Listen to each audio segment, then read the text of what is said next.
ስንታየሁ አበዴ ይባላሉ። ትውልድና እድገታቸው በደቡብ ጎንደር ነው። ትላንትናቸውን ፈተናና ችግር በበረታበት በጎዳና ኑሮና በህመም አሳልፈውታል። እሳቸው የተጋፈጡትን መከራና ስቃይ ሌሎች እንዳያዩ በርትተው ይሰራሉ። ከራስ ፍላጎት በላይ ለሆነ ዓላማ መኖርን የመረጡ ሰው ናቸው። መጨረሻ ላይ ሰዎችን የሚያናሳኛ ጥቼ ሳለቅስ የ14 አመት ልጅ ካሳውን ከበደና ንጉስ ያብታሙ የሚባሉ ምን ነው የምታለቅሰው አሉኝ። ሳሳያቸው አለቀሱ።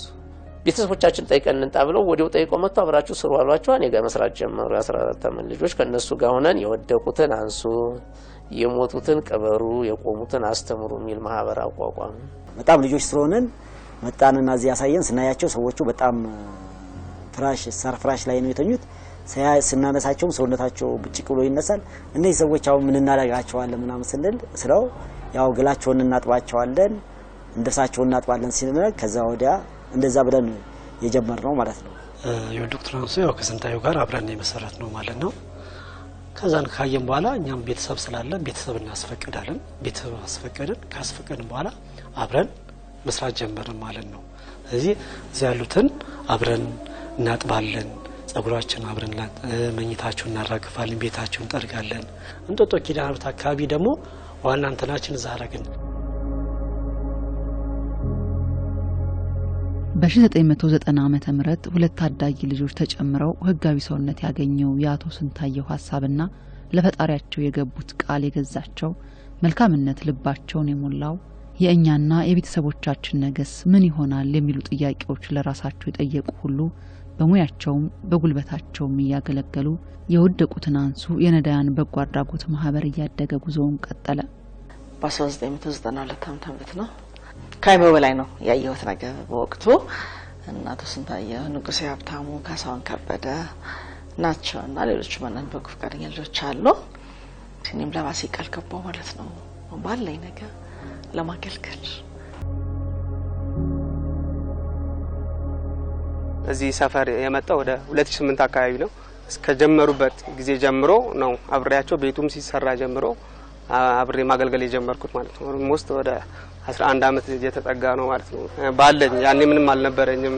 በጉልበት ነበር ማግዛቸው፣ ገላቸውን ማጠፍ፣ ጥፍራቸውን መቁረጥ፣ ጸጉራቸውን መቁረጥ።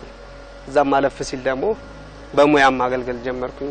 በሳምንት 3 ቀን እነ ንጉሴ ቤት ወተሰርቶ እንጀራ ተጋግሮ የንካሱናት ዳቦ ጋግረው ከቀጨኔ በባሊ ወጥት መጥቶ ከዛ ተመላልሶ ነበር በሳምንት 3 ቀን ምግብ መመገብ ምንችለው። በዛ ሁሉ ውስጥ ግን እግዚአብሔር ፈቃድ ስላልተየ እናታችን ኪዳነ ምሕረት ስላልተለየችን በሳምንት 3 ቀን ስንመገብ የነበረውን በቀን 3 ጊዜ ወደ መመገብ ሄድን። ለኛ ትልቁ ስኬታችን የምንለው ለመጀመሪያ ጊዜ እሱ ነው። ቃዳው ደግሞ መንግስት ይለን በቤት ቁጥራችን እዛውኛ ወረዳ ሄደን እኛ ቀበሌ ነው የሚባለው በፊት በቀበሌያችን ነገርናቸው። በዛ ፈቃድ አወጣንና መስራት ጀመርን ማለት ነው። በጣም አስቸጋሪው በሆነ HIV በተሳባባ ጊዜ በጣም እዚህ ነበር 120 ብር ተከራይተን እዚሁ ቦታ ላይ ማለት ነው ተከራይተን ሰዎቹ ቶሎ ይመጣሉ፣ ቶሎ ይሞታሉ። በአንድ ወር ውስጥ 4 ሰው የሞተበት ጊዜ አለ።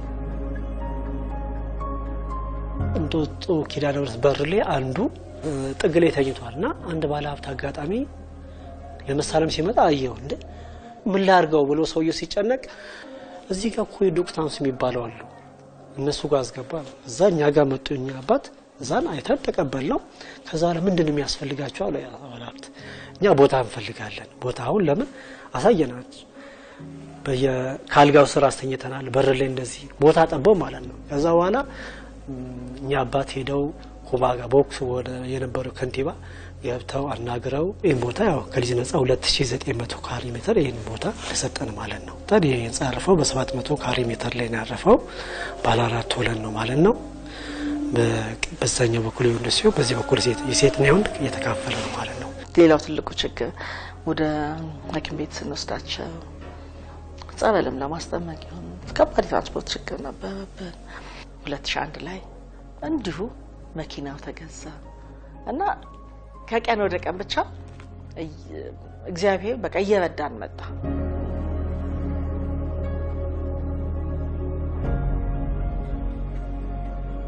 አረጋያኖች በሚታመሙበት ጊዜ በዚያው በአቅራቢያቸው የጤና አገልግሎት እንዲያገኙ በሚል አንድ ክሊኒክ ለማቋቋም ችለናል። በያ ክሊኒክ አሁን ትልቅ አገልግሎት ይሰጣል። የአረጋውያኖች የጤና ችግር ብዙ ነው። በዛ ዘርፍ የሰለጠነ ጄሪያትሪክ ነርሲንግ አሲስታንት በሚል የነርስ ስልጠና ያላቸውን ምሩቃን ሰብስበን ለአጭር ጊዜ ስልጠና መስጠት፣ ይሄም እንደ አዲስ ሙከራ ሌሎች ብዙ ያልሄዱበት ግን ለሀገሪቷ ሊጠቅም የሚችል ምሳሌ መሆን ከሚል የጀመርነው ነው። በመካከለኛ ክሊኒክ የሚሰሩ ስራዎች አሉና መጀመሪያ ምንድነው የሚደረገው? ሰዎች ከጎዳና ይነሳሉ። ቅድመ ልየታ በሕክምና ቋንቋ ስክሪኒንግ እንለዋለን ይሰራላቸዋል። ከተቋሙ ተኝተው የሚረዱ ህሙማን አሉ። ከነሱ በተጨማሪ ደግሞ ከቤታቸው ሆነው ቤት ለቤት የጤና ችግር ሲገጥማቸው እዚህ መጥተው የሚረዱ ወገኖቻችን አሉና እነሱ ድንገተኛ የሆነ ህመም ሲያጋጥማቸው ወይ ማንኛውም አይነት ህመም ሲያጋጥማቸው ከዚህ መጥተው እንዲታከሙ የሚደረግበት ሁኔታ አለ።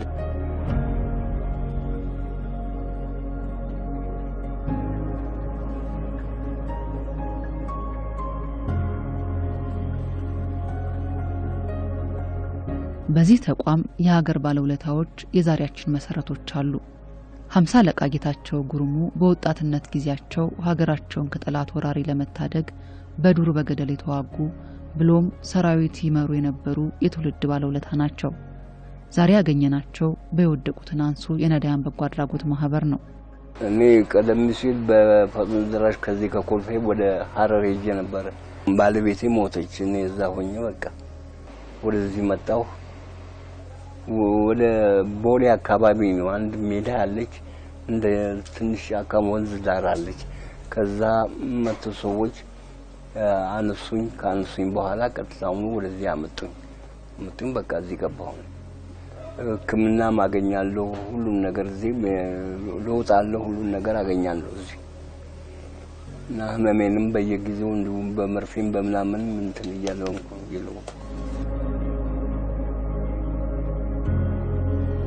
እንደሳቸው ሁሉ በዚህ ቤት ሀገርን ያገለገሉ ትላንትናቸውን በአግባቡ ሰርተውበት ዛሬ ለልጆቻቸው ያስተላለፉ ብርቱ የነበሩ ጊዜና ሁኔታ ያደከማቸው ህመም የጣላቸው ከመኖር ግን ያላመለጡ እናቶችና አባቶች በዚህ ቤት ከወደቁበት ተነስተዋል። አቅሙ ያላቸውም ከህመም ሲያገግሙ ራሳቸውን ችለው እንዲሰሩ መንገድ እየተከፈተላቸው ነው። የወደቁትን አንሱ እኔ ከዚህ በፊት አላቀው ታመሜ ነበር። እዛ ገባው ማየት የተሳነኝ ነበርኩ። ሁለቱም አይኔ ማያይም ነበር።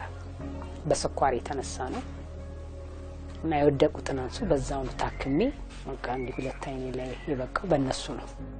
በምግብም ባልባሳትም በቃ በጤናም በሕክምናም በቃ እየወሰዱን ያሳከሙኝ እና ክትትሌን ራሱ የካቲት እያመጡኝ አልተቋረጠም። ከመታመሜ በፊት ከዚህ በፊት ወታደር ነበርኩ። በውትድርና ነው ያሳለፍኩት። ከዛ መጣው ቤተሰቦችም ነበሩ ሞቱብኝ። እዛም ልጆችም አሉ ምንም የላቸው። ያው በብስጭት አማካኝነት ከባለቤቴም ጋር ተጣላው። ለጎዳና የወደኩት እንግዲህ ለዛ ነው። 10 አመቴ ነው እዚህ ቤት። አገሬ ወደ ክፍለ ሀገር ነው። በስራ ነበር ያሳለፉት ለሰው ቤት እየሰራው ማለት ነው። በግለሰብ ታመምኩና እዚህ ገባው። አሁን እግዚአብሔር ይመስገን ደህና ነኝ። ጤናዬ አሁን ተጠብቆ ሰላም እኖራለሁ። አሁን ይረዱኛል እንግዲህ የተቻላቸው ነው ያለብሱኛል፣ እንከባከቡኛል።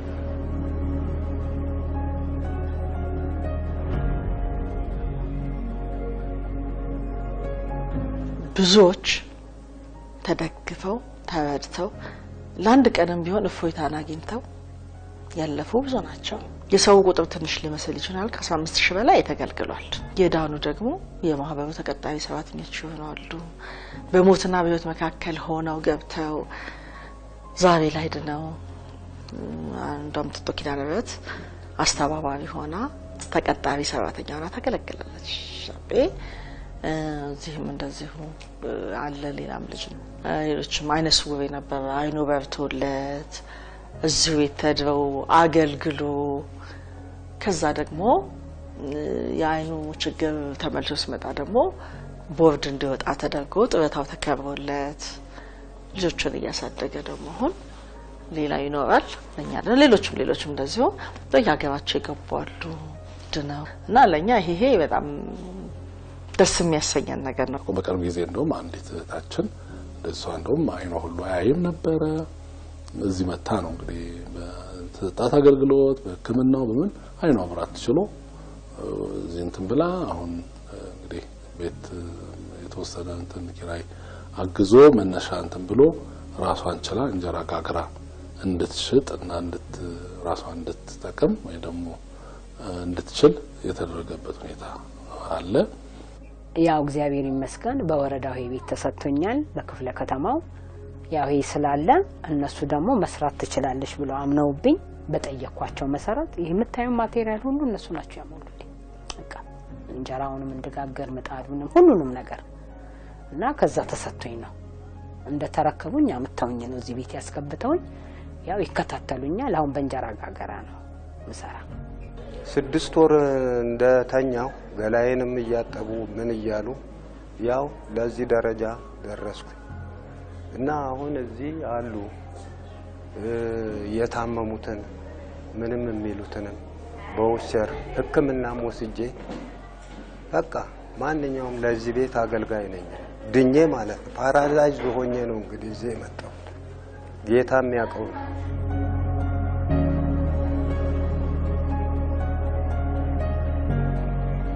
ያቶ ስንታየው ሐሳብ በአካል ተገልጦ ቃል ተከብሮ ዛሬ በባለ 4 ወለል ህንጻ ውስጥ የዕለት ፍላጎታቸው ተሟልቶ የሰው ፍቅርና እንክብካቤን እያገኙ ጤናቸው እየተጠበቀላቸው የሚኖሩ አረጋውያንንና እየተመላለሱ ቤታቸው ሆነው ገዛ የሚደረግላቸውን ጨምሮ ከ700 በላይ ሰዎችን ይደግፋል። ነገውም የተሻለ እንዲሆንና ቋሚ የራሱ ገቢ እንዲኖረው እቅዶችን አቅዶ እየሰራ ነው። መንቀሳቀስ የማይችሉትን በማከል መንቀሳቀስ የሚችሉትን ደግሞ እዚህ መተው በቀን የተወሰነ እንጀራ ምሳቸውን በልተው በመሄድ መንጣት የማይችሉ ደግሞ በጣም የደከሙትን ደግሞ ቀደም የምግብ እህሎችን በመስጠት በየቤታቸው በሶስት አይነት መንገድ እየተረዱ ይገኛሉ። በ2040 ምስራቅ አፍሪካ የተሻለ አገልግሎት ሊሰጥ የሚችል ተቋምን የመገንባት ነው። በዚህ ውስጥ ምን አለ በተለይ አረጋውያን መታከሚያ ጄሪያትሪክስ ሆስፒታል ለመገንባት ነው የሚያስበው። መነሻ ሊሆን ይችላል ተወሰነ ያው ከማህበረሰቡ የሰበሰበናል እንደ ትንሽ እንዳለች ለቁፋሮ መጥቷል ማለት ነው።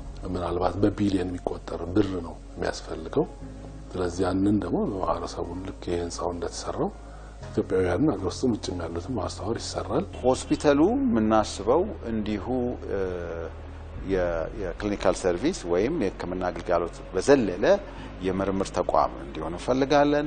ይሄ ስፔሻላይዝ ሴንተር ከምርምር በዘለለ የጤና ባለሙያዎችን ስፔሻላይዝ በሆነ ኬር እንዲሰለጥኑ እድል ይሰጣል ብለን እናስባለን። ስለዚህ ይሄ ኤክሰለንስ ሀብ ነው እንዲሆን የምንፈልገው።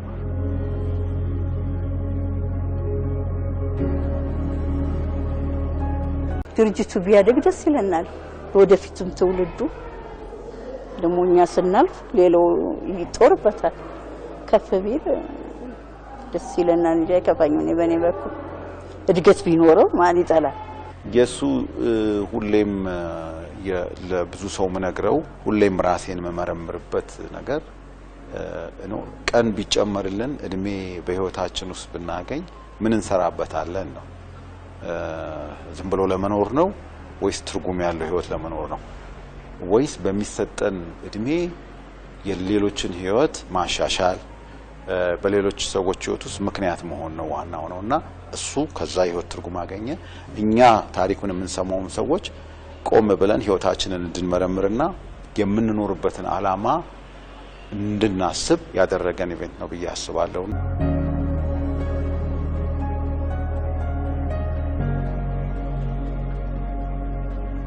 ሰው ካልተሰጠ እግዚአብሔር ካረዳይ ጸጋ ካልበዛ ከባድ ነው እዛ ቦታ ላይ መስራት። 2 አመት ውስጥ መስኖር ብዙ ነገር ነው ያየሁት እና ደግሞ ድርጅቱ መስፋት የሚገባው ነው። በብዙ ነገር መደገፍ የሚገባው ነው። ለምን ብቲ ብዙ የሚቀረው አለ። እነሱ ያቀማቸውን ይሄን ሰርተዋል።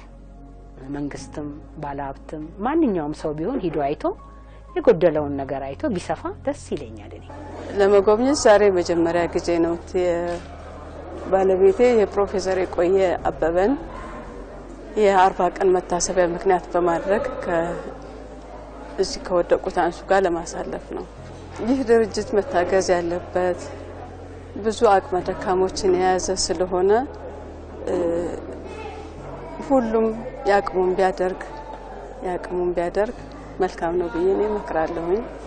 የወደቁት አንሱ በጣም መረዳት ያለበት ድርጅት ለምን የያዟቸው ተገልጋዮች በጣም የተጎዱ ሰዎች ናቸው። አልጋ ቁራኛ ሰዎች ስለሆኑ በጣም ጥሩ ድርጅት ነው። ሰው ቢያግዘው ደስ ይለኛል።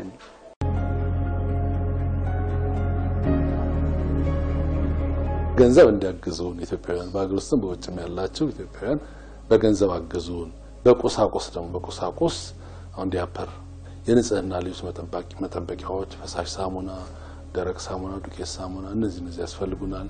የምግብ እህሎች ደግሞ ጤፍ፣ ያው ስንዴም ጭምር ጥራጥሬ እነዚህ ነገር ያስፈልጉናል። የሽሮ እህል፣ የበርበሬ እህል በተጨማሪ ደግሞ ዘይት ያስፈልገናል። በአባልነት ሁሉም ሰው አባል ሆነው በወር የተወሰነ ወይ ደግሞ ከደሞዜ ይሄን ያህል ቆረጥብኝ ብሎ ማድረግ ይቻላል።